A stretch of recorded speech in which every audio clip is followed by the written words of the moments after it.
Literally everybody is talking about this foundation, but today I'm going to tell you the truth about whether it's worth your money or not. Hey everyone, welcome back. My name is Carmel, and in today's video I'm sharing with you my full review on the new Natasha Denona Hy-Glam Foundation. I have really taken my time to fully test this foundation, and I'm definitely ready to bring you my full thoughts, as well as some daylight footage, some wear test footage, and also some shade swatch comparisons, which I hope will be helpful in choosing your shade. So if that sounds like something that you might be interested in, then please do keep on watching. If you are new here, all of my details are listed in the description box below, so my skin type and my preferences.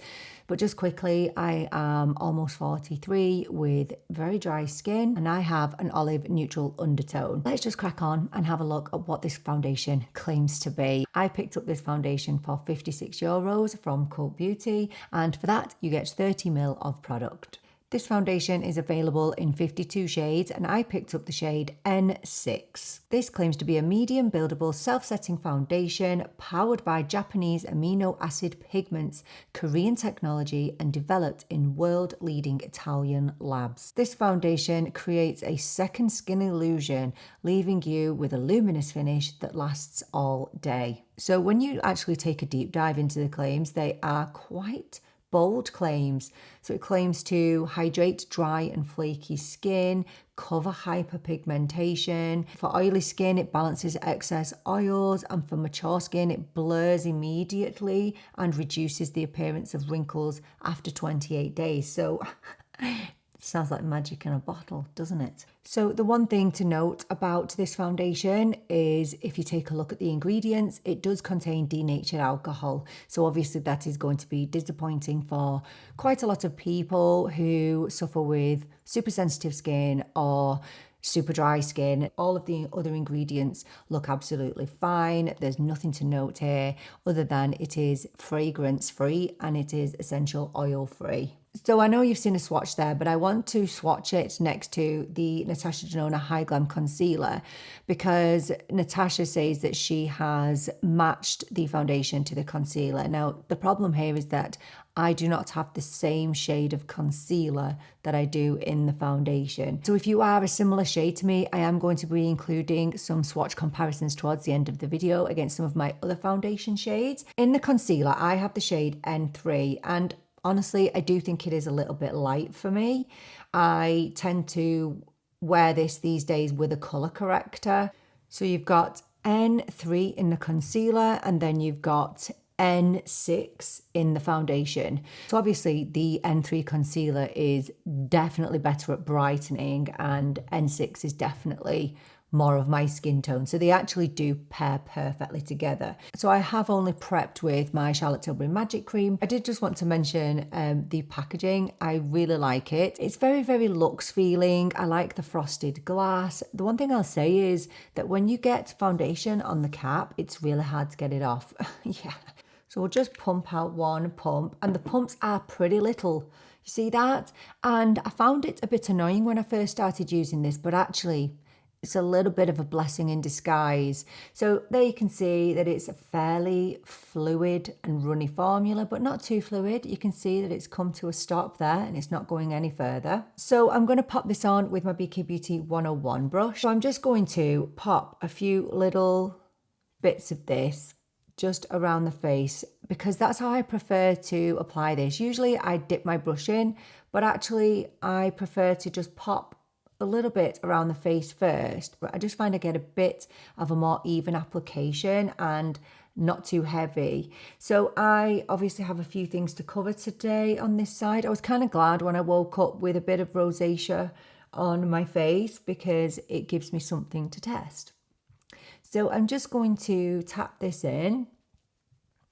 I would really suggest that you apply little bits at a time, because this foundation can get heavy real quick. I have had days where I've definitely applied too much. Look, I've not even put half a pump on, and it's literally covered all that area. Okay, so just be careful, because it feels so serumy. You definitely feel like you can apply tons of it, but just don't. Okay, don't apply tons of it, because you won't like it if you do. I'm not going to bring any under my eye, but I'm just going to come around that little blemish there and just come up a little bit further. I don't use foundation under my eyes. Obviously, if you do, then you can bring it under your eyes. If you look at my forehead, for those of you who don't know me, I have hyperpigmentation up here. So just going to do 1/2.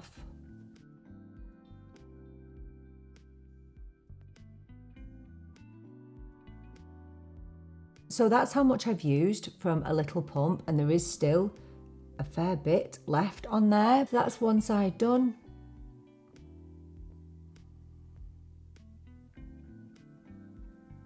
And that side with nothing. So we'll just use what's left on here, but I will need another pump. I'm just going to use one more pump. Honestly, like I said, I was really annoyed when the pump was so small that came out, but it really is, it's great because you can control how much you use and you will not over apply, and actually you won't waste product either. And just take note of how this goes on. So it's looking pretty radiant, pretty glowy now, but it definitely sets down. Still have quite a lot left of that second pump, but that's okay. I would really implore you not to apply too much of this foundation because it's got a very solid, I would say, a high medium coverage. But if you have a look there, it's definitely covered all of my issues. I mean, you can still see my hyperpigmentation peeking through there as well. I don't need the rest of this. And I think in terms of the colour match, if you are a shade twin to me, you'll see that it really is a great colour match. Thank you. I don't normally get the right shade, do I? No, I don't. I'm rubbish at picking my shade. And I know people will be wondering why I didn't go for a foundation with more yellow undertones, because Natasha Denona's foundations really do cover an olive complexion. However, I just knew that going for a neutral was playing it safe. Yeah, and I'm really happy that I did. So again, I have the concealer in the shade N3, and I'm just going to pop some of this on. Love this concealer so much. It's so nice. I think from what I gather from people's responses when I talk about this concealer is they either love it or they absolutely detest it. So it's either going to really work for you or it's going to be terrible. But I adore it. I think it's beautiful. So I would describe the Natasha Denona concealer as a full coverage concealer, but it definitely is very serum-like. So that's the concealer and the foundation on together, and that's how it's looking.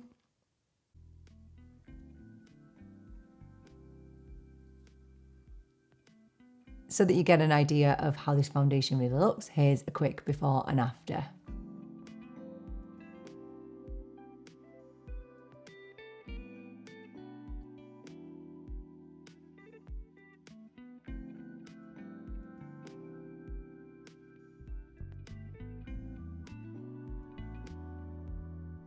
I'm just going to throw on the rest of my makeup and I'll be back to tell you what I really think about this foundation.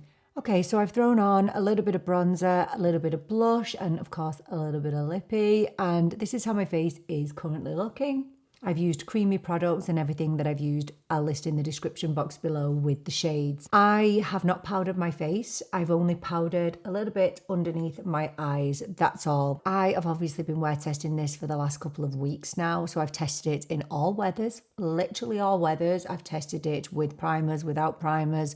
I've tested it for 13, 14 hour days. The bottom line is I really think it's an absolutely beautiful foundation, but it's not perfect. So I'm going to take you through the negatives first that I found and then move on to the positives. I don't think that it's particularly blurring, and it says that it's blurring in the claims.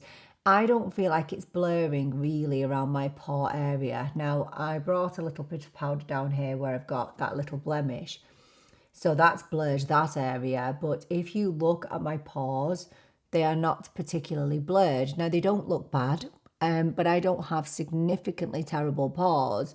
I mean, we all have pores, okay? Everybody. And no foundation is going to erase your pores or blur them completely. You probably just have to use a primer for that. It's not going to completely blur all of your problematic areas, and you can see it right there. So I don't think it fulfills that claim entirely, but it's not bad. I have to stress that. It doesn't look bad.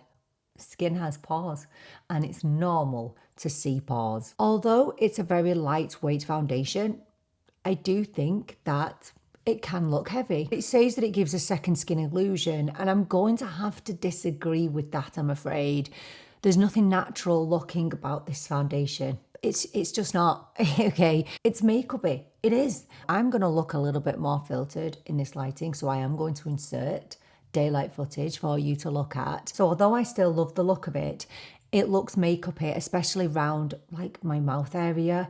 It looks like I've got a solid medium coverage foundation on, and you saw how little I applied of this. If you were to go in with more than 1.5 pumps like I did, and remember those pumps are small, it's going to look a little bit too heavy on your skin. And I was surprised at that because it feels so serumy and all the serumy type claims. I thought that it would be a little bit more natural looking. I thought it would be like a natural second skin finish. And it's not really, but I don't always appreciate self-setting foundations. Self-setting concealers, yes, all day long. But with foundations, because I have dry skin, I don't really like my foundation to set itself. I want to have that option. Now, it's not a bad self-setting, but I do feel like when foundations set themselves, they can get a little bit heavy. Although it sets down and you can't see that super glowy finish. Look, can you see? I don't know if you can see. Now, my hair doesn't stick to my face when I have this on, but there's just a slight tackiness to it.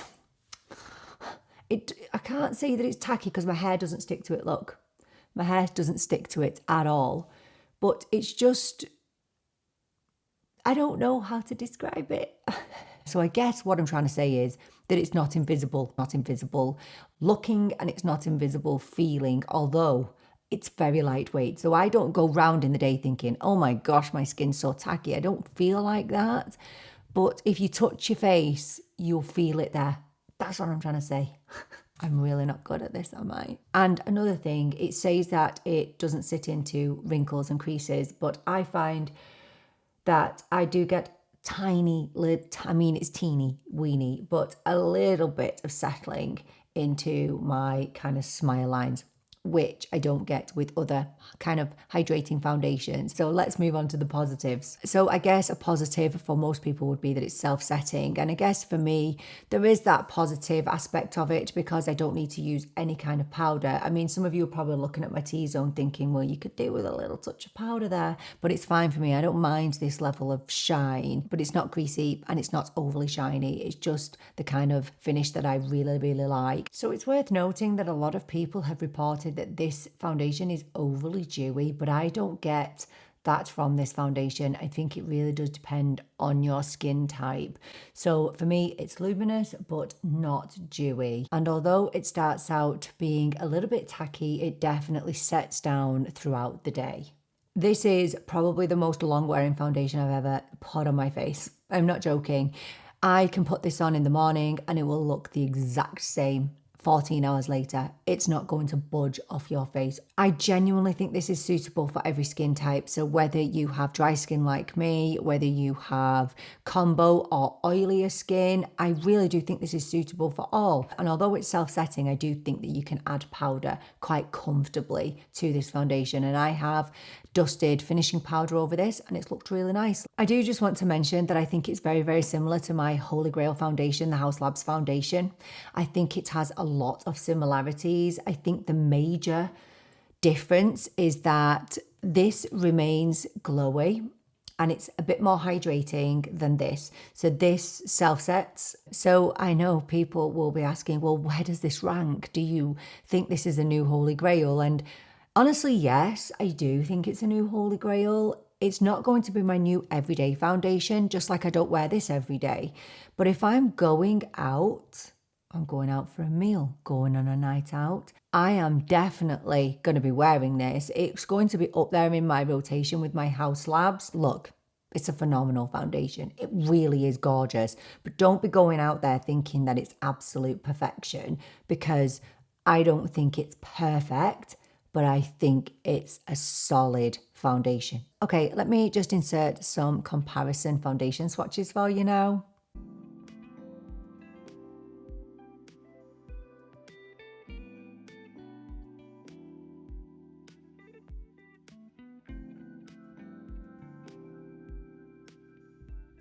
So take all that on board. This is a permanent product. You do not need to rush out and buy this. So please don't be parting with your money super easily, because you don't need to. It's still going to be here in 6 months and a year. All right. So just take your time and take in all the information before you part with your money, because that's a lot of money to be throwing down the drain. So please do let me know, what do you think about this foundation? Have you tried it? Are you planning on picking this up? Let me know everything down in the comments. Thank you so much for joining me for this video. I so appreciate you being here with me. I'm really looking forward to seeing you in the next video. But until then, take care and bye for now.